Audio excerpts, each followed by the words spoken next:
good news. I won't say it's a good news right now, but Bank of Canada has given this indication that interest rate can be reduced in the very coming soon. But it's a very breaking news for us. We can't discuss everything in detail right now, but it's a welcome news, whatever is coming from there. Minister, welcome to Radio Parvasi and good morning. Hello, good morning. How are you, Minister? Very good, very good. Thank you so much for having me on your program again. Okay, Minister, Government of Canada, federal government is ready to present the budget. So let's talk about that first. Yes, this budget is about generational fairness, making sure that Canadians have an opportunity for success. It's also about making sure that we protect renters. For example, I spoke to you last time about renter supports and the housing investments, as well as strengthening the early learning and childcare system, establishing a national school food program, and continuing to invest in dental care and pharma care. Okay, Minister, I know Minister of Finance is very much busy. Many ministers are holding town hall meetings, are meeting people to get their feedback while federal government is preparing its budget. So anything you think that we can expect in this budget other than whatever you have told us? Well, we can expect the budget to continue on the trend that we've established so far, which is building on the announcements that we've made to continue to support Canadians.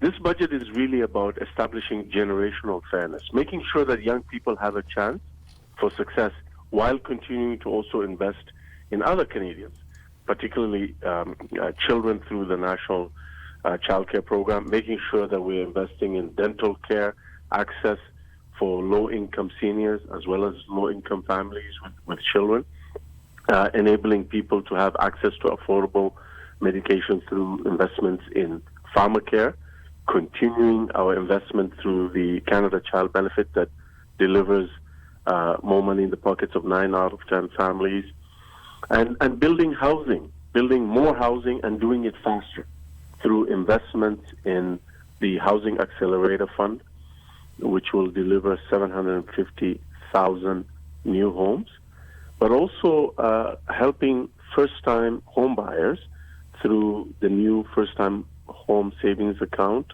delivering tax-free savings to them. That program is already helping over 500,000 Canadians to save faster for their first down payment towards owning a home. But we're also helping renters. As you know, we removed the GST from new rental housing construction. That is encouraging the more construction of more apartment buildings, student housing, and seniors' residences.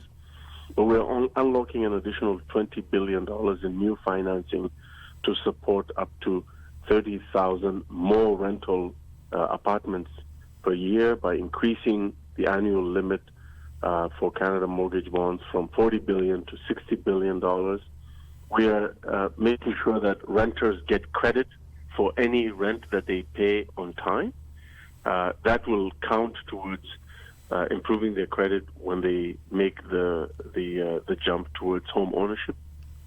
But we're also launching a new $15 million tenant protection fund that will support tenant rights and creating a new Canadian Renters' Bill of Rights in partnership with provinces and territories. So all of these measures are making sure that we are focused on generational fairness so that young people can have the best chance at success, but continuing our investments in families, in children, as well as in seniors. Okay.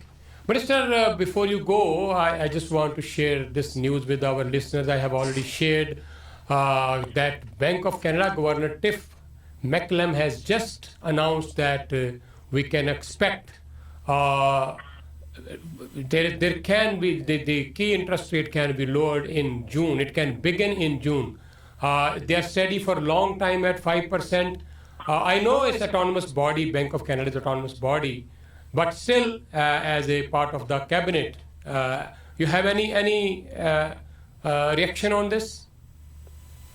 Well, I mean, what I can say is that we've been very prudent financially to make sure that we tackle inflation.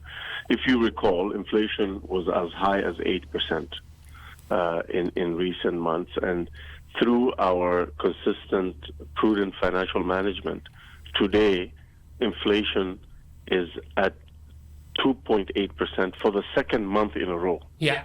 And that is, of course, good news for Canadians. And that's precisely the kind of prudent financial management that Canadians can expect from our government. Obviously, the Bank of Canada is independent. We abide by the decisions. It's they make the decisions based on their analysis. But I am happy to inform you that we will continue to be there for Canadians to continue our strategic investments in their success, while at the same time tackling inflation, which is down to 2.8% for the second month in a row.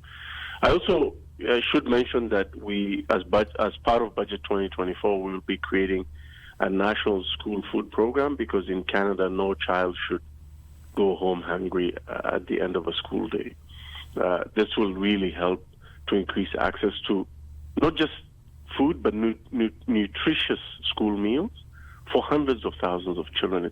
It's a promise that we made, and we're keeping that promise. Thank you so much, Minister, and we'll talk once the budget is released. I look forward to that. Thank you so much. Thank you so much. जुड़े होए तुसी radio programme प्रवासी दे नाल और ए सन minister Hussain जिहड़े की कुछ budget च हो सकदा ओहदी दे रहे सन जानकारी।